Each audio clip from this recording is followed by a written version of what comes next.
नमस्ते दोस्तों, मैं हूं आपका दोस्त और होस्ट अजीत सर। आज हम यहां कोई ऐसी वैसी बात करने नहीं आए हैं, बल्कि सीधे क्लास 12th सेमेस्टर 4 के हिंदी के एक बहुत ही इंपॉर्टेंट और धमाकेदार कविता पर बात करने वाले हैं। ये सिर्फ कविता नहीं है, ये तो एक ऐसा जादू है जो आपके सिलेबस को भी आसान बना देगा और एग्जाम में नंबरों की बारिश भी कराएगा।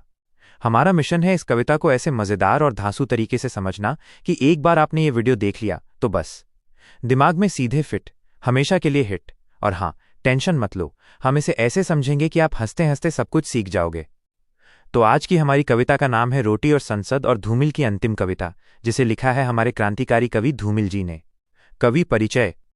तो बच्चों, पहले थोड़ा हमारे कवि साहब के बारे में जान लें। हमारे धूमिल जी, जिनका असली नाम सुदामा पांडेय था, 9 नवंबर 1936 को वाराणसी के एक छोटे से गांव खेवली में पैदा हुए थे। सोचो, एक साधारण किसान परिवार का लड़का जिसने सिर्फ 3 कविता संग्रह लिखे और पूरे देश की व्यवस्था की पोल खोल दी। उनके पिता का नाम शिवनायक पांडेय था, जो बड़े ही सीधे साधे किसान थे, और मां राजवंती धार्मिक विचारों वाली महिला थीं। लेकिन किस्मत का खेल देखो, जब धूमिल सिर्फ 11 साल के थे, उनके पिता चल बसे, और फिर क्या था, पूरे परिवार का बोझ इस छोटे से बच्चे के कंधों पर आ गया। अगले ही साल उनकी शादी मूरत देवी से हो गई।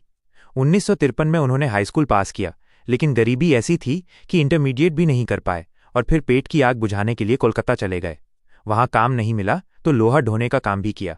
सोचो, कहाँ कवि और कहाँ लोहा ढोना। लेकिन यहीं उन्होंने अमीर गरीब शोषितों की असली हालत देखी। 4 साल बाद नौकरी छोड़ दी और फिर 1959 में काशी हिंदू विश्वविद्यालय के इंडस्ट्रियल ट्रेनिंग सेंटर ITC में इलेक्ट्रिकल टेक्नोलॉजी का कोर्स करने लगे। कोर्स खत्म होते ही उसी विभाग में इंस्ट्रक्टर की नौकरी मिल गई और फिर जीवन भर वहीं रहे। लेकिन अफसोस, 10 फरवरी 1975 को सिर्फ 39 साल की छोटी उम्र में ब्रेन ट्यूमर से उनका निधन हो गया। धूमिल की कविताएं ऐसी थीं जैसे सीधे दिल पर वार करती हों। उनकी भाषा सीधी, सरल और चुभने वाली थी। जब आप उनकी कविताएं पढ़ेंगे तो ऐसा लगेगा मानो आप खुद अपने अंदर से बात कर रहे हों। तो तैयार हो जाइए धूमिल जी की कविताओं का जादू देखने के लिए। चलो अब आते हैं हमारी पहली कविता पर, रोटी और संसद। नाम से ही समझ आ रहा है कि कुछ गंभीर बात होने वाली है ना? लेकिन हम इसे भी मस्ती में पढ़ेंगे। रोटी और संसद। कविता की शुरुआत होती है कुछ ऐसे। एक आदमी रोटी बेलता है, एक आदमी रोटी खाता है, एक तीसरा आदमी भी है जो न रोटी बेलता है न रोटी खाता है, वो सिर्फ रोटी से खेलता है। बच्चों, यहां धूमिल जी ने समाज के 3 अलग अलग तबकों को दिखाया है। पहला आदमी, ये वो है जो रोटी बेलता है, यानी मेहनत करने वाला मजदूर किसान, जो अपनी मेहनत से पेट भरता है और दूसरों का पेट भी भरता है। दूसरा आदमी, ये वो है जो रोटी खाता है, यानी वो लोग जो उस मेहनत का फल भोगते हैं। ये आम आदमी भी हो सकता है, या वो जो मेहनत करके अपनी रोटी कमाता है।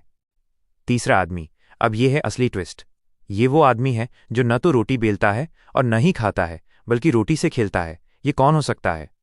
सोचो, ये वो लोग हैं जो सत्ता में बैठे हैं, जो गरीबों की मेहनत का मजाक उड़ाते हैं, जो नियम कानून बनाते हैं, लेकिन आम आदमी की भूख और गरीबी से खिलवाड़ करते हैं। ये लोग देश के संसाधनों का गलत इस्तेमाल करते हैं, भ्रष्टाचार करते हैं। आगे कवि पूछते हैं, मैं पूछता हूं, यह तीसरा आदमी कौन है? मेरे देश की संसद मौन है। यहां कवि का सवाल सिर्फ हमसे या आपसे नहीं है, बल्कि सीधे हमारे देश की संसद से है। धूमिल जी सीधे सीधे नेताओं और सरकार से पूछ रहे हैं कि ये तीसरा आदमी कौन है जो देश के संसाधनों का गलत इस्तेमाल कर रहा है, जो गरीबों की रोटी से खेल रहा है। और जवाब में क्या मिलता है? संसद मौन है, यानी कोई जवाब नहीं है, या शायद जवाब है लेकिन कोई देना नहीं चाहता। ये दिखाता है कि सत्ता में बैठे लोग अक्सर आम आदमी की समस्याओं से आंखें फेर लेते हैं या उनसे बचते हैं। देखो बच्चों, धूमिल जी ने कितनी आसानी से समाज की कड़वी सच्चाई को हमारे सामने रख दिया। एक तरफ मेहनतकश आदमी, दूसरी तरफ खाने वाला, और तीसरी तरफ वो जो सिर्फ खेल रहा है। और इस सवाल पर पूरी संसद चुप्पी साधे बैठी है। ये कविता हमें सोचने पर मजबूर करती है कि क्या वाकई हमारे देश में सबकी थाली में रोटी पहुंच रही है, या कुछ लोग अभी भी रोटी से खेल रहे हैं। तो समझ आया ना ये रोटी और संसद वाली कविता? धूमिल की अंतिम कविता। अब बढ़ते हैं हमारी दूसरी कविता की ओर, धूमिल की अंतिम कविता। ये कविता उन्होंने अपने जीवन के अंतिम पड़ाव में लिखी थी, और इसमें भी उतनी ही धार है जितनी उनकी बाकी कविताओं में थी। शब्द किस तरह कविता बनते हैं, इसे देखो। अक्षरों के बीच गिरे हुए आदमी को पढ़ो। यहां धूमिल जी हमें समझा रहे हैं कि कविता सिर्फ सुंदर शब्दों का संग्रह नहीं होती। कविता बनती है असल जिंदगी के अनुभवों से, दर्द से, संघर्षों से। वे कहते हैं कि अगर तुम समझना चाहते हो कि शब्द कैसे कविता बनते हैं, तो तुम्हें अक्षरों के बीच गिरे हुए आदमी को पढ़ना होगा। इसका मतलब है कि तुम्हें उन लोगों की कहानियां समझनी होंगी जिन्होंने जीवन में मुश्किलें झेली हैं, जो समाज में दबाए गए हैं। जब तुम उनके दर्द, उनके संघर्ष को महसूस करोगे, तभी तुम्हें कविता का असली अर्थ समझ आएगा। कविता सिर्फ किताब में नहीं होती, वो तो जीवन के पन्नों में लिखी होती है।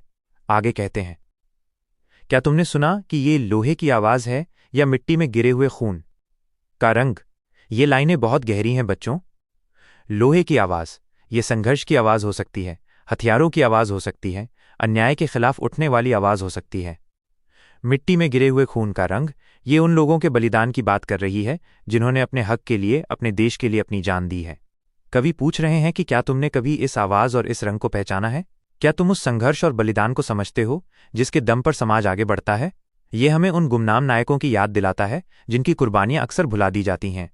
और अंत में सबसे दमदार लाइनें, लोहे का स्वाद लोहार से मत पूछो, उस घोड़े से पूछो जिसके मुंह में लगाम है।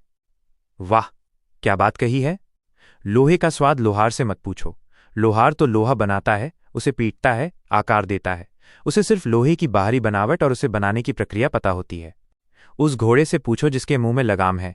असली दर्द, असली स्वाद तो घोड़ा जानता है जिसके मुंह में लगाम फंसी हुई है, जो गुलामी की बेड़ियों में जकड़ा हुआ है, जिसे उसकी मर्जी के खिलाफ चलाया जा रहा है। इसका मतलब यह है कि किसी भी चीज का असली अनुभव उससे पूछो जो उसे झेल रहा है, जो उसका शिकार है। गरीबों का दर्द किसी अमीर से मत पूछो, बल्कि उस गरीब से पूछो जो भूखा सोता है।